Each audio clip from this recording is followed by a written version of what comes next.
পরিবেশ অধিদপ্তরের নীতি না মেনেই যশোরের অভয়নগরের রাজঘাট থেকে চেঙ্গুটিয়া বাজার পর্যন্ত বিভিন্ন স্থানে কয়লার স্তূপ করে মজুত করে রাখা হয়েছে। এতে কয়লার বিষাক্ত গ্যাস ও গন্ধে অতিষ্ঠ হয়ে ওঠে স্থানীয়রা। অনেকেই ভুগছেন শ্বাসকষ্ট সহ ফুসফুসের নানান রোগে।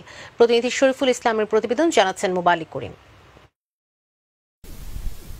জানা রয়েছে সবই, বুঝতে পারছেন স্থানীয়রা সমস্যার সম্মুখীন হচ্ছেন, সাথে নিজেরাও ভুগছেন। তবু যশোরের অভয়নগরের রাজঘাট থেকে চেঙ্গুটিয়া বাজার পর্যন্ত যেখানে সেখানে স্তূপ করে রেখেছেন কয়লার গন্ধে ও বিষাক্ত গ্যাসে অসুস্থ হয়ে পড়েছেন অনেকে আক্রান্ত হচ্ছেন শ্বাসকষ্ট সহ ফুসফুসের নানা রোগে। জনবসতির ভিতরে কয়লা ড্যাম্পিং এর কারণে বিভিন্ন ধরনের রোগ বলের দেখা দিচ্ছে, বিশেষ করে এই বৃদ্ধরা আক্রান্ত হচ্ছে বেশি। বাড়ির পাশে কয়লা রাখার কারণে আমার ছেলে পেলে আমার সবুজ গাছপালা সব নষ্ট হয়ে যাচ্ছে, আমার ছেলে পেলে চলাচল করতে হতেছে না। শুধু মানুষ নয়, এর প্রভাব পড়েছে প্রকৃতিতেও।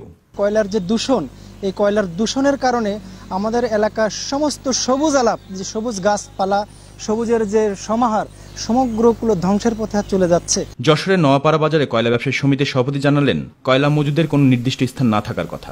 ইপিজেডের পাশাপাশি যদি সরকার যদি আরো বেশি করে কিছু জমি অধিগ্রহণ করে যে এই ইনপুটারদের যদি সেই জায়গা আজকে যদি কয়লা রাখার মতন জায়গা যদি একটা ইয়ার্ড করে দেয়, সেই ইয়ার্ডের সবাই যার ইনপুটার তারা এক এক জায়গায় কয়লা রেখে তারা সরকারকে তারা দেবে, জায়গা ভাড়া দিয়ে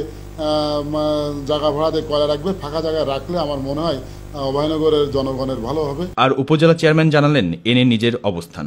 বিভিন্ন জায়গায় ঘনবসতিপূর্ণ এলাকায় রাস্তার দুপাশে কয়লা রেখে পরিবেশ দূষণ করা হচ্ছে।